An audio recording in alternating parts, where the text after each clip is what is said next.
before the reign of dinosaurs, before the first fish swam. Before sprawling forests painted the continents green, our world was an alien realm. It was ruled not by muscle and bone, but by creatures of a different design. Beings with no bones, no brains as we would recognize them, but armed with an endless capacity for innovation. Imagine a planet teeming with life, yet utterly silent. A primordial ocean hiding secrets that would define the future of all animals. We're about to dive into that world, a time when life itself was a radical experiment. Fasten your seatbelts, time travelers. Welcome to the Cambrian Explosion. Meet the apex predator of the Cambrian seas, Anomalocaris, the abnormal shrimp. For calling it a shrimp is like calling a great white shark a minnow. This creature was a masterpiece of evolutionary engineering. It boasted compound eyes mounted on stalks, like twin satellites scanning the murky depths, granting it near 360-degree vision. Its two menacing frontal appendages, lined with sharp spines, functioned like twin bear traps, snapping shut on unsuspecting prey, and its mouth. It wasn't a jaw, but a circular, terrifying disc of hardened plates that could crush the shells of its favorite meal, the trilobite. It didn't just bite, it pulverized. Anomalocaris wasn't just weird, it was a perfectly adapted killing machine, the first great predator to stalk the oceans. Its very existence sent a clear message. The evolutionary arms race had begun, and it was going to be brutal. Around 541 million years ago, something incredible happened. In a geological blink of an eye, mere 20 million years, life went from simple, soft-bodied blobs to a riot of complexity. This event, the Cambrian Explosion, was like nature hitting the accelerator. Suddenly, the blueprints for almost every major animal group we know today appeared. We see creatures like Hallucigenia, a worm-like animal walking on spiky stilts with bizarre tentacles on its back. There was Opabinia, with its 5 eyes and a frontal nozzle that looked like a vacuum cleaner hose, tipped with a claw. And Wiwaxia, a slug-like creature covered in protective scales and menacing spines. It was an era of unchecked creativity, where evolution threw everything at the wall to see what would stick. Skeletons, armor, sophisticated eyes, limbs, and bilateral symmetry, the very foundations of animal life, were all forged in this Cambrian crucible.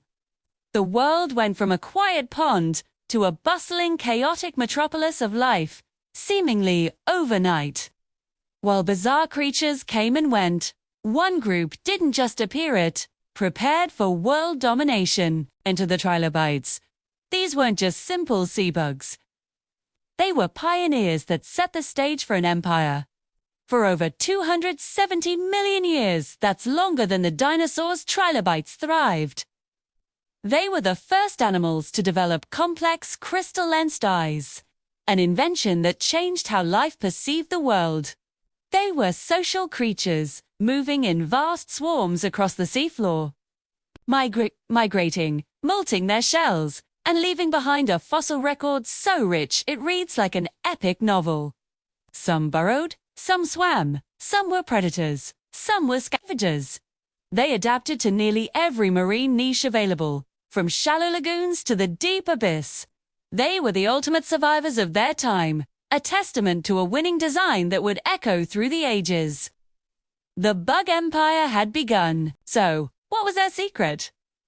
What made trilobites and the larger group they belonged to, the arthropods, so successful? The answer lies in a revolutionary design concept: modularity. Their bodies were segmented like building blocks that could be modified for different functions. Need more legs for speed? Add a few segments. Need claws for defense? Modify the front limbs. This was all wrapped in a tough, protective exoskeleton, a personal suit of armor that offered support and defense against predators. This combination of a segmented body and an exoskeleton was the key that unlocked incredible adaptability. It was a blueprint so effective that it allowed arthropods to conquer every environment on the planet. From the deepest ocean trenches to the highest mountain peaks, from tiny mites to giant sea scorpions, the arthropod design proved to be one of evolution's greatest triumphs. They cracked the code. That ancient empire never truly fell. Its legacy is all around us. Today, insects, crustaceans, and arachnids, the modern descendants of those first arthropods, dominate the planet. It's estimated that for every one human, there are over 1 billion insects. They are the hidden architects and engineers of our world. Ants practice agriculture, farming fungi in subterranean gardens. Bees perform complex waggle dances to communicate the location of food. Dragonflies are precision aerial hunters, and praying mantises are masters of camouflage and ambush. From the beetles that recycle deadwood to the spiders that control pest populations, their influence is immense and inescapable. The bug empire didn't end with a trilobite. It just diversified, miniaturized, and continued its silent, sprawling conquest of the earth. Take a moment and look closer. Look at the ant colony tirelessly constructing its city in a crack in the pavement. Watch a spider weave its intricate, shimmering web. These aren't just pests or mindless automatons.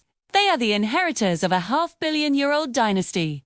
They are architects, warriors, farmers, and, above all, survivors. They are a living reminder that evolution doesn't always reward the biggest, the strongest, or the smartest. More often than not, it rewards the most adaptable, the most resilient, and the most cooperative. In every corner of our world, in every garden and forest, bugs show us that even the smallest players can build empires that last for eons, teaching us a profound lesson about persistence and ingenuity. Our journey through time is far from over. The age of strange invertebrates gives way to a new era, an age of bone and teeth. Next time on Time Traveler's Zoo, we re-jumping forward to meet a fish whose head was a fortress of armor and whose jaws were a biological guillotine. The seas are about to get a whole lot more dangerous. Stay tuned, prehistoric life moves fast. Thanks for watching, and if you enjoyed this journey into the past, don't forget to like, subscribe, and hit that notification bell so you don't miss our next adventure.